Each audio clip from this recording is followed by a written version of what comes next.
Now let's see how we can run an actual ARP poisoning attack and redirect the flow of packets and make it flow through our device. We're going to talk about a tool called ARP Spoof, which is part of a suite called DSNF. DSNF is a tool that contains a number of programs that can be used to launch man-in-the-middle attacks. We're going to talk about ARP Spoof only, and we're going to see how to use it to carry an ARP poisoning, which would redirect the flow of packets through our device.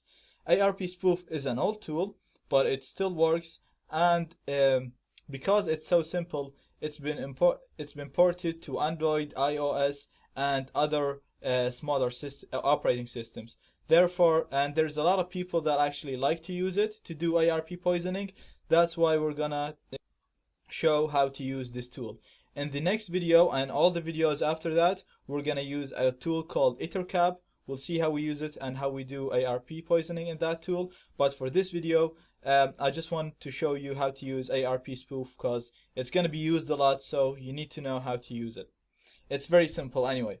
So I'm connected now to the target network, and my wireless card is in managed mode, not in monitor mode, because we only want the packets that are directed to our device. So let's see how we use the tool. It's going to be ARP Spoof. I to choose our Wi-Fi card, so it's LAN 0. Then we're gonna put the target IP address. So my target is this Windows device. If we go IP config, we'll see its IP, and that's its IP. It's 192.168.169. So then we will put the IP address for the access point, which is 192.168.1.1. This will tell the access point that the client IP address has my MAC address. So basically it's going to tell the access point that I am the target client. After this, we're going to have to run ARP Spoof again. So I'm just going to copy it. Actually, let me copy it properly.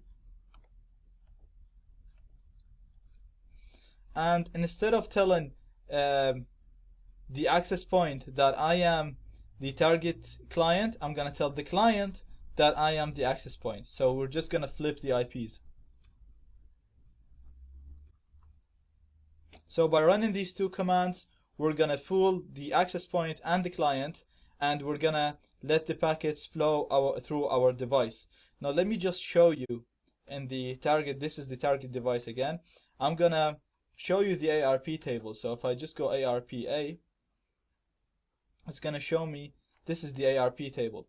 So we can see that this is the IP address for the access point, and we can see its MAC address. It's stored in this ARP table. Now once we do the attack, you'll see that the MAC address here for the target access point is going to change, and it's going to be my attacker IP address, MAC address. So let's do it and see what happens. I'm gonna hit enter here, and I'm gonna hit enter here. Now we'll also need to do something called enabling IP forwarding. We do that so when the packets flow through our device, they don't get dropped, so that each packet that gets through our device gets actually forwarded to its destination. So when we get a packet from the router, it goes to the client, and when a packet is coming from the client, should go to the router without being dropped in our device. So we're gonna enable it using this command, and that's it enabled. Now let's just go to the target device and have a look on the ARP table, and as you can see, the MAC address here is different than the MAC address there. Even though they're both pointing to the access point, you can see that the access point now have a different MAC address, and this MAC address is the MAC address for the attacker device. Let me just confirm that to you. If I if config lan 0, you'll see that this MAC address is the same one as the one that this device think that the access point has. So this device now thinks the attacker device is the access point, and every time it tries to tries to access the internet, or every time it tries to communicate with the access point, it's going to send these requests to the attacker device instead of sending it to the actual access point.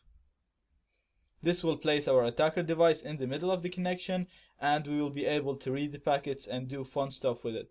We're gonna see how we do that in the next videos. So for now, we just need to know how to do a basic ARP poisoning. We're gonna need to do this on every time we try to do a man-in-the-middle attack.